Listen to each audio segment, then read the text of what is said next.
Hi friends, ಲೋಕ Kannada YouTube ಚಾನಲ್ಗೆ ತಮ್ಮೆಲ್ಲರಿಗೂ ಮತ್ತೊಮ್ಮೆ ಸ್ವಾಗತ. ನನ್ನ ಹೆಸರು ಶರಣ್. ಫ್ರೆಂಡ್ಸ್, ಸಾಧಾರಣವಾಗಿ ಪ್ರತಿಯೊಬ್ಬರ ಮನೆಯಲ್ಲಿಯೂ ಅನ್ನ ಮಾಡುವಾಗ ಅನ್ನ ಬಸಿದ ಮೇಲೆ ಅದರ ಗಂಜಿಯನ್ನು ಬಿಸಾಡೋದಂತೂ ತುಂಬ ಸಹಜ ಅಲ್ವಾ? ಆದರೆ ಇವತ್ತು ನೀವು ಈ ವಿಷಯಗಳ ಬಗ್ಗೆ ತಿಳ್ಕೊಂಡ್ರೆ ಅಂತೂ ಇನ್ಮೇಲಿಂದ ಗಂಜಿನ ಎಂದೂ ಕೂಡ ಬಿಸಾಡೋದಿಲ್ಲ. ಹಾಗೆಯೇ ಈ ಅನ್ನದ ಗಂಜಿಯಿಂದ ನಮಗೆ ಏನೆಲ್ಲ ಪ್ರಯೋಜನಗಳು ದೊರೆಯುತ್ತೆ, ಇದನ್ನು ಹೇಗೆ ಬಳಸ್ಕೋಬೇಕು ಅನ್ನೋದ್ರ ಮಾಹಿತಿ ಬಗ್ಗೆ ಕಂಪ್ಲೀಟಾಗಿ ನಾನು ಈ ವಿಡಿಯೋದಲ್ಲಿ ತಿಳಿಸ್ಬೇಕು ಅಂದ್ಕೊಂಡಿದ್ದೀನಿ. ಮತ್ತು ತಡ ಮಾಡದೆ ಈ ವಿಡಿಯೋನ ಸ್ಟಾರ್ಟ್ ಮಾಡ್ಕೊಳ್ಳೋಣ. ಅದಕ್ಕಿಂತ ಮೊದಲನೇದಾಗಿ ನೀವು ಕೂಡ ಈ ರೀತಿಯಾದಂಥ ಹೆಲ್ತ್ ಟಿಪ್ಗಳಿಗೋಸ್ಕರ ವೆಯ್ಟ್ ಮಾಡ್ತಾ ಇದ್ರಾ? ಪ್ಲೀಸ್ ಒಂದು ಲೈಕ್ನ ಕೊಡಿ. ಹಾಗೆ ನೀವು ನಮ್ಮ ಚಾನಲ್ನ ಸಬ್ಸ್ಕ್ರೈಬ್ ಮಾಡಿಲ್ಲ ಅಂದರೆ ಸಬ್ಸ್ಕ್ರೈಬ್ ಮಾಡಿ, ಪಕ್ಕದಲ್ಲಿ ಕಾಣುವಂಥ ಬೆಲ್ ಐಕಾನನ್ನು ಕೂಡ ಕ್ಲಿಕ್ ಮಾಡಿ. ಫ್ರೆಂಡ್ಸ್, ನೀವು ಒಂದು ಲೈಕ್ ಕೊಡೋದ್ರಿಂದ ನಾವು ಇನ್ನೂ ಇದೇ ರೀತಿ ಒಳ್ಳೆ ಇನ್ಫಾರ್ಮೇಟಿವ್ ವಿಡಿಯೋಗಳನ್ನ ಮಾಡಲಿಕ್ಕೆ ಪ್ರೋತ್ಸಾಹ ನೀಡಿದವರಾಗ್ತೀರಾ. ಫ್ರೆಂಡ್ಸ್, ಸಾಧಾರಣವಾಗಿ ನಾವು ಅನ್ನ ಮಾಡುವ ಸಂದರ್ಭದಲ್ಲಿ ಗಂಜಿಯನ್ನು ಬಸೆದು ಹೊರಗಡೆ ಚೆಲ್ಲಿ ಬಿಡುತ್ತೇವೆ. ಬಹುಶಃ ಇದರ ಪ್ರಯೋಜನ ನಮಗೆ ತಿಳಿದಿದ್ರೆ ನಾವು ಹೀಗೆ ಮಾಡ್ತಿರ್ಲಿಲ್ಲ ಅನಿಸುತ್ತೆ ಅಲ್ವಾ? ನಾವು ತಿನ್ನುವುದು ಅನ್ನ ಮಾತ್ರ ಆಗಿರುವುದರಿಂದ ಅಕ್ಕಿಯನ್ನು ಅನ್ನ ಮಾಡಲು ಸಹಾಯ ಮಾಡಿದ ನೀರನ್ನು, ಅದರ ಗಂಜಿಯನ್ನು ಹೊರಗಡೆ ಚೆಲ್ಬಿಡ್ತೀವಿ. ಇದು ಯಾವುದೇ ಪ್ರಯೋಜನಕ್ಕೆ ಬರುವುದಿಲ್ಲ ಎನ್ನುವ ಭಾವನೆ ನಮ್ಮ ಮನಸ್ಸಿನಲ್ಲಿ ಬೇರೂರಿರುತ್ತೆ. ಆದರೆ ನಾವೆಲ್ಲರೂ ತಿಳ್ಕೊಂಡಿರೋದು ತುಂಬ ತಪ್ಪು. ಅನ್ನದ ಗಂಜಿಯಲ್ಲಿ ಸಾಕಷ್ಟು ಪೌಷ್ಟಿಕಾಂಶಗಳು ಕಂಡುಬರುತ್ತವೆ. ಜೊತೆಗೆ ಸ್ಟಾರ್ಚ್ ಅಂಶ ಕೂಡ ಇದೆ. ಇದು ನಮ್ಮ ಆರೋಗ್ಯಕ್ಕೆ ಬಹಳ ರೂಪದಲ್ಲಿ ಉಪಯೋಗಕ್ಕೆ ಬರುತ್ತದೆ. ಅನ್ನದ ಗಂಜಿಯಿಂದ ನಮ್ಮ ಆರೋಗ್ಯಕ್ಕೆ ಏನೆಲ್ಲ ಲಾಭಗಳು ಸಿಗುತ್ತೆ ಎಂಬುದರ ಬಗ್ಗೆ ಈಗ ನೋಡೋಣ. ಫ್ರೆಂಡ್ಸ್, ಪ್ರತಿ ದಿವಸ ನಾವೆಲ್ಲರೂ ಆಹಾರ ಸೇವನೆ ಮಾಡುವುದು ನಮಗೆ ಶಕ್ತಿ ಬರಲಿ ಅಂತ. ನಮ್ಮ ದಿನನಿತ್ಯದ ಕಾರ್ಯಚಟುವಟಿಕೆಗಳು ಯಾವುದೇ ಅಡ್ಡಿ ಇಲ್ಲದೆ, ಯಾವುದೇ ತೊಂದರೆಗಳಾಗದಂತೆ ಸರಳವಾಗಿ ನಡೆಯಲಿ ಎಂಬ ಕಾರಣಕ್ಕೆ. ಅದೇ ರೀತಿ ಅಕ್ಕಿಯನ್ನು ಬೇಯಿಸಿ ಬಸಿದ ಅನ್ನದ ಗಂಜಿ ನಮ್ಮ ದೇಹದಲ್ಲಿ ಜೀರ್ಣಶಕ್ತಿಯನ್ನು ಹೆಚ್ಚಿಸುತ್ತದೆ. ಮಲಬದ್ಧತೆ ಸಮಸ್ಯೆ ಮತ್ತು ಅದಕ್ಕೆ ಸಂಬಂಧಪಟ್ಟಂತೆ ಇರುವ ಇನ್ನಿತರೆ ಆರೋಗ್ಯ ಸಮಸ್ಯೆಗಳನ್ನು ಕೂಡ ದೂರ ಮಾಡುತ್ತೆ. ಅನ್ನದ ಗಂಜಿಯಲ್ಲಿ ಸಾಕಷ್ಟು ಬಗೆಯ ಖನಿಜಾಂಶಗಳು ಮತ್ತು ಆರೋಗ್ಯಕರ ಕಾರ್ಬೋಹೈಡ್ರೇಟ್ ಅಂಶಗಳು ಹೆಚ್ಚಾಗಿ ಇರುವುದರಿಂದ ಪ್ರತಿ ದಿವಸ ಖಾಲಿ ಹೊಟ್ಟೆಯಲ್ಲಿ ಅನ್ನದ ಗಂಜಿಯನ್ನು ಸೇವನೆ ಮಾಡುವುದರಿಂದ ಹೆಚ್ಚು ಶಕ್ತಿ ನಮ್ಮ ದೇಹಕ್ಕೆ ಸಿಗುತ್ತೆ. ಇಡೀ ದಿನ ನಾವು ಚೈತನ್ಯದಿಂದ ಇರಲು ಸಹಾಯ ಮಾಡುತ್ತೆ.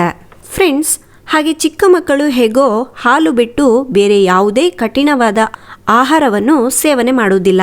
ಆದರೆ ಪೋಷಕ ಆಹಾರದ ನಮ್ಮ ಮಕ್ಕಳಿಗೆ ಹೇಗಾದರೂ ಮಾಡಿ ನಾವು ಸೇವನೆ ಮಾಡುವ ಆಹಾರವನ್ನು ತಿನ್ನಿಸಬೇಕು ಎನ್ನುವ ಬಯಕೆ ಇರುತ್ತೆ. ಆದರೆ ಇದು ಸಾಧ್ಯವಾಗುವುದಿಲ್ಲ. ಹಾಗಾಗಿ ಮಕ್ಕಳಿಗೆ ಅನ್ನ ತಿನ್ನಿಸುವ ಬದಲು ಅನ್ನದ ಗಂಜಿಯನ್ನು ಕೊಡಬಹುದು. ಇದರಿಂದ ಮಕ್ಕಳ ಜೀರ್ಣಶಕ್ತಿ ಹೆಚ್ಚಾಗಿ ಸಾಕಷ್ಟು ಶಕ್ತಿ ಮಕ್ಕಳಿಗೆ ಸಿಗುತ್ತೆ. ಮಕ್ಕಳ ಮಲಬದ್ಧತೆ ಸಮಸ್ಯೆಯನ್ನು ಕೂಡ ಅನ್ನದ ಗಂಜಿಯಿಂದ ದೂರ ಮಾಡ್ಕೋಬಹುದು. ಫ್ರೆಂಡ್ಸ್, ಹಾಗೆ ಕೆಲವರ ಮನೆಯಲ್ಲಿ ಬಿಳಿ ಬಣ್ಣದ ಶರ್ಟುಗಳನ್ನು ಮತ್ತು ಬೇರೆ ಬಟ್ಟೆಗಳನ್ನು ಬಿಸಿಯಾದ ಅನ್ನದ ಗಂಜಿಯಲ್ಲಿ ಸ್ವಲ್ಪ ಹೊತ್ತು ನೆನೆಸಿ ಇಡ್ತಾರೆ. ಇದಕ್ಕೆ ಕಾರಣ ಏನು ಗೊತ್ತಾ? ಅನ್ನದ ಗಂಜಿಯ ಬಣ್ಣ ಬಿಳಿ ಬಣ್ಣ ಆಗಿರುವುದರಿಂದ ಬಟ್ಟೆಯ ಹೊಳಪು ಸ್ವಲ್ಪ ಹೊತ್ತಿನ ನಂತರ ಹೆಚ್ಚಾಗುತ್ತದೆ. ನೀವು ಯಾವುದೇ ಹತ್ತಿ ಬಟ್ಟೆಯ ಹೊಳಪನ್ನು ಹೆಚ್ಚು ಮಾಡಲು ಇನ್ನು ಮುಂದೆ ನೀವು ಸಹ ಹೀಗೆ ಮಾಡಿ. ಹಾಗೆ ನಮ್ಮ ಹಿಂದಿನ ಕಾಲದವರು ಸಹ ಇದನ್ನೇ ಪಾಲಿಸಿದ್ದಾರೆ. ಹಾಗೆ ಬಹಳಷ್ಟು ಜನ ನಮ್ಮ ವೀವರ್ಸ್ ನಮ್ಮ ಮುಖದ ಮೇಲೆ ಕಪ್ಪು ಕಲೆಗಳಿದೆ, ಅದನ್ನು ಹೋಗಲಾಡಿಸ್ಲಿಕ್ಕೆ ಟಿಪ್ ಹೇಳಿ ಅಂತ ಕೇಳ್ತಾ ಇದ್ರು. ಇಲ್ಲಿದೆ ನೋಡಿ ಆ ಟಿಪ್. ಮುಖದ ಮೇಲೆ ಈಗಾಗಲೇ ಸಾಕಷ್ಟು ಕಪ್ಪು ಕಲೆಗಳು ಹೊಂದಿರುವವರು ಮತ್ತು ವಿಪರೀತ ಗುಳ್ಳೆಗಳನ್ನು ಮತ್ತು ಮೊಡವೆಗಳನ್ನು ಹೊಂದಿರುವವರು ಅನ್ನದ ಗಂಜಿಯ ನೈಸರ್ಗಿಕ ಔಷಧಿಯ ಬಳಕೆ ಮಾಡಬಹುದು. ಒಂದು ಹತ್ತಿ ಉಂಡೆನ ತೆಗೆದುಕೊಂಡು ಉಗುರು ಬೆಚ್ಚಗಿನ ಅನ್ನದ ಗಂಜಿಯಲ್ಲಿ ಅದನ್ನು ಅದ್ದಿ ಮೊಡವೆಗಳಿಗೆ ಮತ್ತು ಮೊಡವೆ ಕಲೆಗಳಿಗೆ ಹತ್ತಿಯಿಂದ ಆ ಗಂಜಿಯನ್ನು ಹಚ್ಚಬೇಕು. ನಿಮಗೆ ₹1 ಖರ್ಚಿಲ್ದೇನೆ ನಿಮ್ಮ ಮೊಡವೆಗಳು, ಮೊಡವೆ ಕಲೆಗಳು ಕೂಡ ನಿವಾರಣೆ ಆಗುತ್ತೆ. ಈ ರೀತಿಯಾಗಿ ನೀವು ಪ್ರತಿ ದಿವಸ ಕೂಡ ಮಾಡ್ಕೋಬಹುದು, ಅಥವಾ ಒಂದು ದಿವಸ ಬಿಟ್ಟು ಒಂದು ದಿವಸ ಕೂಡ ಮಾಡಬಹುದು. ಫ್ರೆಂಡ್ಸ್, ಹಾಗೆ ನಿಮ್ಮ ತಲೆ ಕೂದಲ ಸಮಸ್ಯೆಗೆ ಅನ್ನದ ಗಂಜಿಯಿಂದ ಪರಿಹಾರ ಸಿಗುತ್ತೆ. ಇದಕ್ಕೆ ನೀವು ಏನು ಮಾಡಬೇಕು ಅಂದರೆ, ಅನ್ನದ ಗಂಜಿಯನ್ನು ನಿಮ್ಮ ತಲೆಗೆ ಚೆನ್ನಾಗಿ ಮಸಾಜ್ ಮಾಡ್ಕೊಳ್ಳಿ. ಮಸಾಜ್ ಮಾಡಿಕೊಂಡ ನಂತರ ಒಂದು 20 ರಿಂದ 30 ನಿಮಿಷಗಳ ಕಾಲ ಹಾಗೆ ಬಿಡಿ. ಆನಂತರ ನೀವು ಶಾಂಪೂವನ್ನು ಬಳಸಿ ನಿಮ್ಮ ತಲೆ ಕೂದಲುಗಳನ್ನು ವಾಶ್ ಮಾಡ್ಕೊಳ್ಳಿ. ದಿನ ಕಳೆದಂತೆ ಇದರ ಪರಿಣಾಮವಾಗಿ ನಿಮ್ಮ ತಲೆ ಕೂದಲಿನ ಹೊಳಪು ಹೆಚ್ಚಾಗುತ್ತದೆ ಮತ್ತು ತಲೆ ಕೂದಲಿನ ಬೇರುಗಳು ನಿಮಗೆ ಬೇಕಾದರೆ ದಾಸವಾಳದ ಹೂವನ್ನು ಸೇರಿಸಿ ಅನ್ನದ ಗಂಜಿಯ ಜೊತೆಗೆ ಕೂದಲಿಗೆ ಹಚ್ಚಿ.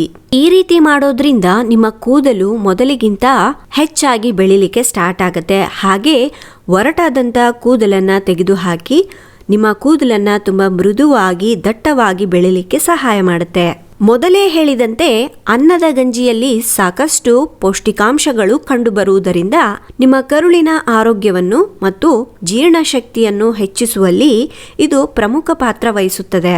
ನಿಮ್ಮ ದೇಹಕ್ಕೆ ಸಮತೋಲನವಾದ ಖನಿಜಾಂಶಗಳನ್ನು ಒದಗಿಸುವ ಮೂಲಕ ದೇಹದಲ್ಲಿ ಎಲೆಕ್ಟ್ರೋಲೈಟ್ ಅಂಶಗಳ ಸಮತೋಲನವನ್ನು ಕಾಪಾಡಿಕೊಂಡು ಬೇಸಿಗೆಯಲ್ಲಿ ಮತ್ತು ಮಳೆಗಾಲದಲ್ಲಿ ನಿಮ್ಮ ದೇಹವನ್ನು ಆರೋಗ್ಯದ ಅಸ್ವಸ್ಥತೆ ರಕ್ಷಣೆಯನ್ನು ಮಾಡುತ್ತದೆ. ದೇಹದಲ್ಲಿ ಯಾವುದೇ ಕಾರಣಕ್ಕೂ ನಿರ್ಜಲೀಕರಣದ ಸಮಸ್ಯೆ ಎದುರಾಗದಂತೆ ನೋಡಿಕೊಳ್ಳುತ್ತೆ. ಫ್ರೆಂಡ್ಸ್, ಹಾಗೆ ಅನ್ನದ ಗಂಜಿ ಒಂದು ಬಟ್ಟಲಿನಲ್ಲಿ ತುಂಬಿಟ್ಟು ಅದಕ್ಕೆ ಸ್ವಲ್ಪ ರೋಸ್ ವಾಟರ್ ಮತ್ತು ಗ್ಲಿಸರಿನ್ ಅನ್ನ ಬೆರೆಸಿ ಆರೆಂಜ್ ಎಸೆನ್ಷಿಯಲ್ ಆಯಿಲ್ ಕೆಲವು ಹನಿಗಳನ್ನು ಅದಕ್ಕೆ ಸೇರಿಸಿ ನಿಮ್ಮ ಮುಖಕ್ಕೆ ಹಚ್ಚುವುದರಿಂದ ನಿಮ್ಮ ಮುಖವನ್ನು ಮತ್ತಷ್ಟು ಹೊಳಪನ್ನು ನೀಡಲಿಕ್ಕೆ ಸಹಾಯ ಮಾಡುತ್ತೆ. ಇದನ್ನು ಯಾರು ಬೇಕಾದರೂ ಸಹ ಉಪಯೋಗಿಸ್ಕೋಬಹುದು. ಹಾಗೆ ಫ್ರೆಂಡ್ಸ್, ನಮ್ಮ ಹಿಂದಿನ ಕಾಲದವರು ಮಕ್ಕಳಿಗೆ ಶಾಲೆಗೆ ಹೋಗುವಾಗ ಅವರಿಗೆ ಪ್ರತಿ ದಿವಸ ಒಂದು ಗ್ಲಾಸ್ ಅನ್ನದ ಗಂಜಿಯನ್ನು ಕೊಡ್ತಾ ಇದ್ರು. ಆದ್ರೆ ತುಂಬಾ ಜನರು ಬಡವರು ಎಲ್ಲ ಈ ರೀತಿಯಾಗಿ ಮಾಡ್ತಾರೆ ಅನ್ಕೊಂಡಿದ್ರು. ಆದ್ರೆ ಅದು ತಪ್ಪು. ಏಕೆಂದ್ರೆ ಮಕ್ಕಳಿಗೆ ಪ್ರತಿ ದಿವಸ ಈ ರೀತಿ ಅನ್ನದ ಗಂಜಿಯನ್ನ ಕೊಡುವುದರಿಂದ ಅವರ ಶರೀರದಲ್ಲಿ ಶಕ್ತಿ ಮತ್ತಷ್ಟು ಹೆಚ್ಚಲಿಕ್ಕೆ ಸಹಾಯ ಮಾಡುತ್ತೆ. ನಾವು ಈ ಗಂಜಿಯನ್ನ ಪ್ರತಿ ದಿವಸ ಸೇವಿಸಬೇಕಂತೇನಿಲ್ಲ, ಯಾವಾಗ್ಲಾದ್ರೂ ಕೂಡ ಸೇವಿಸಬಹುದು. ಇದು ನಮ್ಮ ದೇಹಕ್ಕೆ ಶಕ್ತಿಯ ಹಾಗೆ ನಮಗೆ ಹೆಚ್ಚಿನ ಆರೋಗ್ಯ ಕೊಡ್ಲಿಕ್ಕೂ ಕೂಡ ತುಂಬಾ ಸಹಾಯ ಮಾಡುತ್ತೆ. ಸೊ ಫ್ರೆಂಡ್ಸ್, ನೋಡಿದ್ರಲ್ವಾ, ನಾವು ಪ್ರತಿ ದಿವಸ ಅನ್ನ ಮಾಡಿ ಅದರ ಗಂಜಿಯನ್ನು ಬೀಸಾಡುವ ಬದಲು ಈ ರೀತಿಯಾಗಿ ಉಪಯೋಗಿಸ್ಕೊಂಡ್ರೆ ಎಷ್ಟೆಲ್ಲ ಲಾಭಗಳು ದೊರೆಯುತ್ತೆ ಅಂತ. ಬರೀ ನಮ್ಮ ಆರೋಗ್ಯಕ್ಕೆ ಮಾತ್ರ ಅಲ್ಲ, ನಮ್ಮ ಸೌಂದರ್ಯಕ್ಕೂ ಕೂಡ ಅನ್ನದ ಗಂಜಿ ತುಂಬಾ ಉಪಯೋಗ ಮಾಡುತ್ತೆ. ಸೊ ನೋಡಿದ್ರಲ್ವಾ ಫ್ರೆಂಡ್ಸ್, ಇವತ್ತಿನ ಟಿಪ್ ತಮ್ಮೆಲ್ಲರಿಗೂ ತುಂಬ ಇಷ್ಟ ಆಗಿದೆ, ಯೂಸ್ಫುಲ್ ಆಗಿದೆ ಅನ್ಕೋತಾ ಇದ್ದೀನಿ. ಇಷ್ಟ ಆಗಿದ್ರೆ ಪ್ಲೀಸ್ ಒಂದು ಲೈಕ್ ಕೊಡೋದನ್ನ ಮರಿಬೇಡಿ. ಹಾಗೆ ನಿಮ್ಮ ಫ್ರೆಂಡ್ಸ್ಗೆ, ಫ್ಯಾಮಿಲಿ ಮೆಂಬರ್ಸ್ಗೂ ಸಹ ಈ ವಿಡಿಯೋನ ಶೇರ್ ಮಾಡಿ. ಇನ್ನು ಇದೇ ರೀತಿಯಾದಂಥ ಒಳ್ಳೆ ಹೆಲ್ತ್ ಟಿಪ್ಗಳಿಗಾಗಿ ಹಿಂದೆ ನಮ್ಮ ಮಾಯ ಲೋಕ ಕನ್ನಡ ಯೂಟ್ಯೂಬ್ ಚಾನಲ್ಗೆ ಸಬ್ಸ್ಕ್ರೈಬ್ ಆಗಿ. ನಾಳೆ ಇನ್ನೊಂದು ಹೊಸ ವಿಡಿಯೋದೊಂದಿಗೆ ಮತ್ತೆ ಸಿಗೋಣ. ಅಲ್ಲಿವರೆಗೂ ಟೇಕ್ ಕೇರ್, ಬಾಯ್.